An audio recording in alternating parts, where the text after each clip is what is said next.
Tu fais des crises de déréalisation et de dépersonnalisation, cette vidéo, elle est pour toi. Faut savoir que moi, j'ai souffert de ça pendant plus de 8 mois et je ne voyais pas de vidéos qui en parlaient. Alors que pourtant, c'est un problème qui est plutôt commun. Pour ceux qui ne savent pas ce que c'est, crise de dépersonnalisation, c'est par exemple quand tu peux te regarder dans un miroir et que tu ne te reconnais pas. Tu ne reconnais pas tes mains. Tes mains, elles te semblent grandes. Tu ne reconnais pas ton corps humain.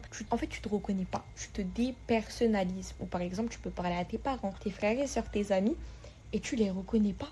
L'humain, il te semble bizarre, ou la personne. En fait, c'est une sensation hyper bizarre et c'est hyper difficile à schématiser tant que tu ne l'as pas vécu. Les crises de déréalisation, c'est un peu dans le même délire. Dehors, au travail, en soirée. Et d'un coup, tu as l'impression de voir ta vie à travers un film en fait. Tu es là, mais t'es pas vraiment là. Tu reconnais plus les bâtiments autour de toi. Tout semble grand. On dirait que en fait, l'endroit où t'es, le moment présent que t'es en train de vivre, on te l'a fait sur une grosse toile de cinéma. Tu ne reconnais plus où est-ce que t'es.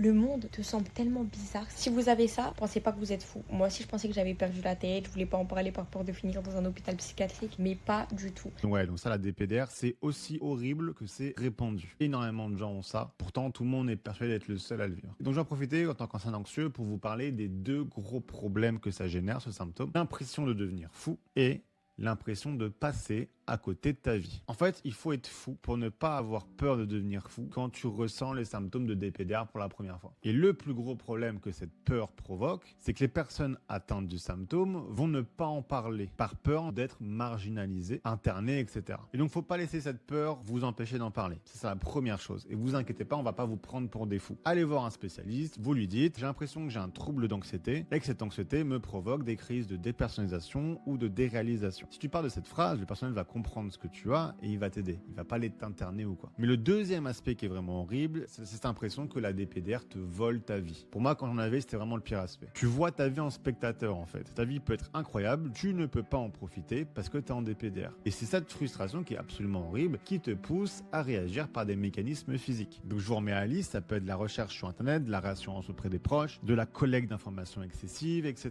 Et le truc, c'est que c'est ces CCR qui alimentent encore plus ton corps en cortisol, qui est un peu l'essence pour la DPDR. Et donc ça alimente encore plus la DPDR et c'est un cercle vicieux. Et donc tu l'as compris, la DPDR, ce qui est le plus horrible, c'est que ça te piège dans un cercle vicieux. Et tu ne peux pas vraiment échapper à ce cercle vicieux à moins de faire une chose qui est extrêmement désagréable, prendre un risque. Que ce soit prendre le risque juste d'en parler ou prendre le risque de ne pas faire un mécanisme pour te réassurer sur le moment, peu importe. C'est vraiment ça l'info cruciale que je veux te partager en tant qu'ancien anxieuse, c'est que ma guérison de ce symptôme, elle est vraiment passée de impossible pour moi, en mode j'y arriverai jamais, à en guérir en quelques semaines, quand j'ai compris une chose, si je veux me débarrasser de la DPDR, il faut que je fasse des choses qui, oui, paraissent extrêmement logiques, mais qui vont représenter pour moi un risque